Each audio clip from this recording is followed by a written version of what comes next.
జాతీయవాద జర్నలిజానికి అసలైన వేదిక నేషనలిస్ట్ హబ్ ని సబ్స్క్రైబ్ చేసుకోండి. నోటిఫికేషన్స్ కోసం బెల్ ఐకాన్ పై క్లిక్ చేయండి. మురళీ మనోహర్ గారు, సో నిజానికి చూస్తే కూడా చుట్టూ కూడా ఇటువంటి టార్గెట్ ఓరియంటెడ్గా ఉన్నాయి దేశాలు. చూస్తే ఇక్కడ హెలికాప్టర్ వాతావరణం అనుకూలించక పడిపోయి ప్రమాదం జరిగి అందులో మరణించడం అనేది నిజంగా చర్చకు దారితీసిన పరిస్థితి. సో మీ అనాలిసిస్ ఏ విధంగా ఉంది? నమస్తే అండి, గిద్దర్ గారికి నమస్తే. గిద్దర్ గారు చెప్పారు కదా, ఇప్పటికైతే మనము అలాగే అనుకోవాలి, అంతకన్నా మనం ఎందుకంటే ఆ కంట్రీ యొక్క మీడియా ఓపెన్ గా డిక్లేర్ చేసింది, ఇది యాక్సిడెంట్ గానే డిక్లేర్ చేసింది. ఇంకా అంతకన్నా మనం ఎక్కువ మాట్లాడడానికి అవకాశం లేకుండా అయిపోయింది. అయితే నా అనుమానం మాత్రం ఒకటి ఉందండి, ఇది యాక్సిడెంట్ అయితే మరి ముందర వెనకాల 2 హెలికాప్టర్లు వెళ్తున్నాయండి.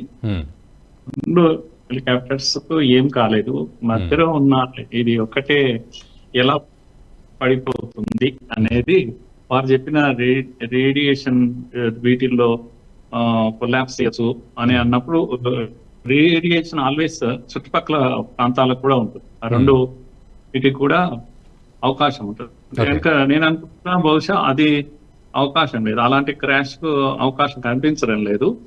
కానీ ముందు వెనకాల 2 సేఫ్ గా వచ్చి, వాతావరణం అయితే బాగాలేదని వెరీ క్లియర్, అందరూ ఒప్పుకుంటున్నటువంటి విషయం.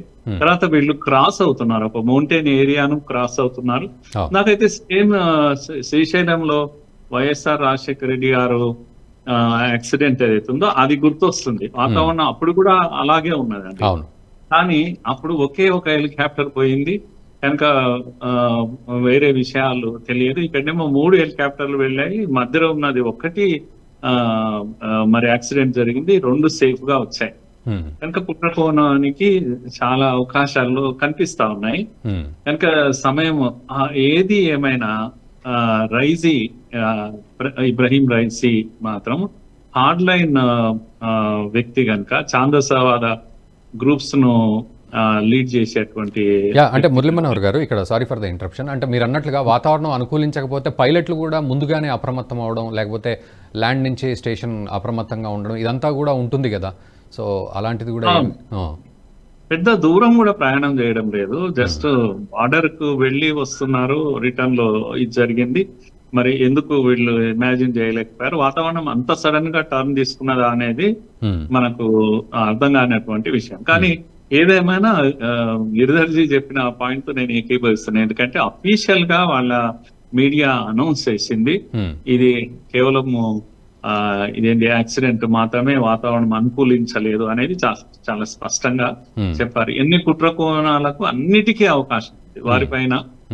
ఎన్నో వైపుల నుంచి, ఇజ్రాయెల్ వైపు నుంచి యుఎస్ కు బాగా కోపంగా ఉంది, శాంక్షన్స్ విధించింది. ఈ మధ్య ఇజ్రాయెల్ పైన దాడులు చేసింది, అంతర్గతంగా దేశంలో కూడా చాలా ఒత్తిడి ఎదుర్కొంటున్నాడు.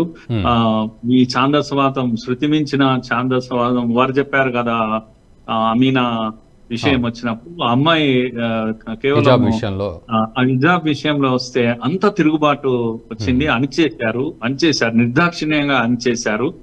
సో ఇంత ఒత్తిడి మధ్యన, ఇన్ని దేశాల ఒత్తిడి మధ్యన ఇజ్రాయెల్ పర్టికులర్ గా హమాస్ ను అక్కడ ఇది చేయడంలో, శిక్షణ అందించడంలో చాలా కీ రోల్ ప్లే చేస్తున్న వ్యక్తి. ఇప్పుడు కనుక కుట్రకు చాలా అవకాశం ఉంది, కానీ చాలా ఓపెన్ అనౌన్స్మెంట్ వచ్చింది కనుక కొద్దిగా మనం వెయిట్ చేసి చూడాల్సిందే, వేరే మార్గం కూడా కనిపించడం లేదు. ఓకే.